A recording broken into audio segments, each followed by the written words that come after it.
of problems of this kind around and about. The difficulty is what any government can do about it. And that's one of the reasons why I was glad when David Cameron, to some extent, switched the emphasis of his speaking on what the next Conservative government is going to do onto the need to get our public finances in order. Because that is something which a government can do, that's something which governments, if I may say so, have in the past done, and it can be done again. And the difficulty with the broken society thing, however accurate it is it is very, very difficult for a government in a free country, and I'm delighted we're made a free country and a democracy, to do much about it. Well, it's not what David Cameron says. He thinks they can. He says Tory plans for education and tackling crime are a blueprint for mending the broken society. Well, I hope he's right. Well, I hope he's right. But you don't think he is right? We shall see. The proof of the pudding is in the eating. We shall see, and he's quite right to improve standards of education. I mean, education is a real problem in this country. Yeah, but you said that isn't, that, you know, looking for these answers was no no I said point. It was very difficult. All right. I said it was very difficult. Education is everything. Jenny Tong, do you believe it's a broken society? No, I don't. I think we have huge problems, but I don't think we're a broken society. Goodness me, we're British folks. I mean, can we just have a little bit of pride in our country and who we are and what we are? What did you interject? Hold on a second, I don't normally allow interjections, but I didn't That used to mean something, being British, but it doesn't mean anything anymore. And you'd ask everybody in here, they'd understand that.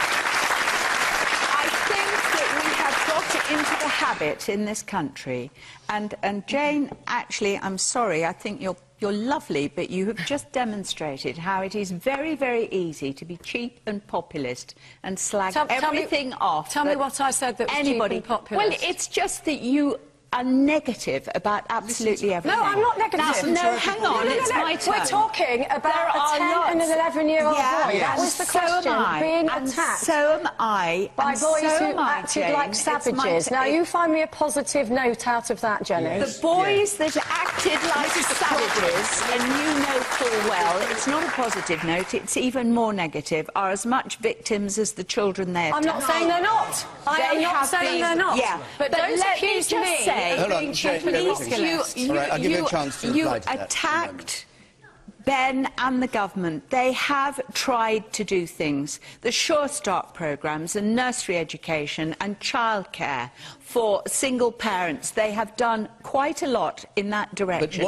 And at least Ben left journalism and became a politician to try and do something about it. You're way off the point. The question is, was David Cameron electioneering when he talked about a broken society? Well, yes or no, in your view? I don't know whether he was electioneering or not. I just think it was in very bad taste to actually hold that speech, press conference with all around it on a day that that verdict was being given. Do you want to... OK, you can just answer you're cheap and whatever it was. I answered the question, which was about two young boys behaving like savages. They are victims as well. I have written that myself. I absolutely agree with you on that. I did not attack Ben and the government. I am merely saying I took him to task on the whole parent thing. I'm not blaming parents. I don't think parents are the issue that's here. Fine. So I think lousy state education is a huge issue. How most young people are doing in school. Because young people, the figures of young people unemployed, Ben, are sky high. Douglas You cannot deny that. I think the answer, the swift answer to the question is, of course he was electioneering. That's his job this year. We've got to be very careful as a public not to fall for the kind of procedural issues which the government and the press very often make these things into. Will the report be leaked? Will it come out? Will it not? That's actually not the issue. And as so often we're being shunted into a cul-de-sac when there is a much bigger issue. We're not just a broken society. We're a society in Britain that has been assaulted for decades now. We've been assaulted in our sense, apart from anything else, of who we are, what we are, whether we have a right to be as a nation. We've been subjected to decades of intense immigration, which has brought many benefits and many negatives.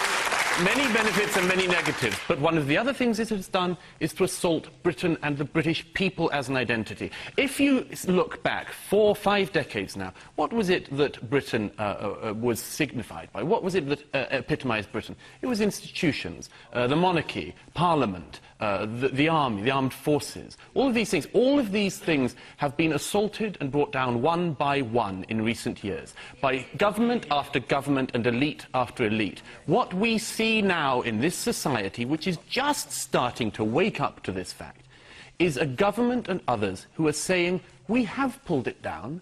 Can anyone help us put it back together? Okay. And what they will realise is what every small c, not big C, Conservative realises, which is that it is a lot easier to pull things down than it is to build them up. And this is going to take a long time. It isn't about one press release, it isn't even going to be about one term of a Conservative government, and it certainly isn't going to be about tinkering round the edges. We are going to need a revolutionary government to sort this out, and there are none on the horizon. None in the yellow tie there. You, sir. I think it's excessive to refer to Britain as a broken society. I certainly think it's fragmenting big time. So I echo that last point. I think it's fragmenting big time, and I don't have any confidence in either major party to solve it. They haven't got the commitment to do it. And you, sir, the man who made the interjection earlier on, yes. Yeah, the do-gooders in this country look after the people that perpetuate the crimes. They never look after the victims. And that's why people have got no confidence in some of the politicians up there and they go against the guy. We have no one to vote for here in this election. That's true. And the woman here in the very front row? Me? Yes? Yeah, I have to say I do agree with the gentleman behind me. I lived abroad for 13 years and I came back 3 years ago, and the Great Britain, as it used to be known now, apparently it's just called Britain now. But it has totally changed from the society that I grew up in. Immigration, law and order, and just the whole thing. Yes, it has fragmented, but it's getting worse, and it will be broken before very long. Okay. And the man back there? I think, first of all, that yes, it was blatant electioneering by David Cameron to come out with that statement, but we're talking about broken Britain. In relevance to this specific subject of the 2 young lads in Doncaster, when are we going to start looking at the broken social services, which is a very large cog in the British machine? How often are they going to come out and say, oh, we could have prevented this, but we chose not to? OK. And the man there bang in the middle in blue, you, sir? I think it's electioneering because if you look at Jamie Bolger in 1993, that was under a Conservative government. And I also disagree with the lady over there that it wasn't the parents, because at a young age they were like giving them marijuana, and it was obviously not very good parenting. You can't blame a government on that. It's obviously the parents who've got to be blamed. OK, and one more point. The man in the third row. Sorry, no, don't go on. The man in the centre there, yes. What this exposes is a lack of values in our society.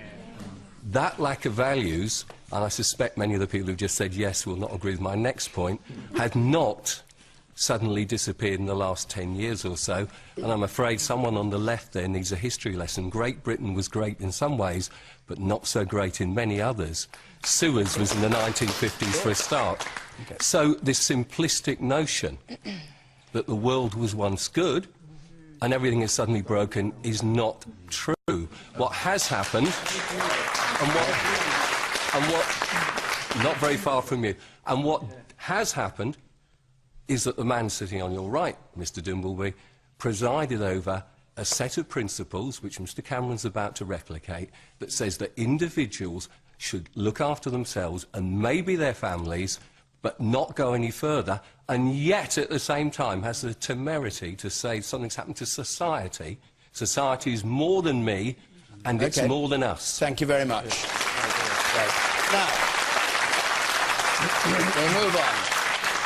A question from Dominic Birch, please. How can we ensure that in future scientists comply with the Freedom of Information Act regarding climate change data that should be in the public domain?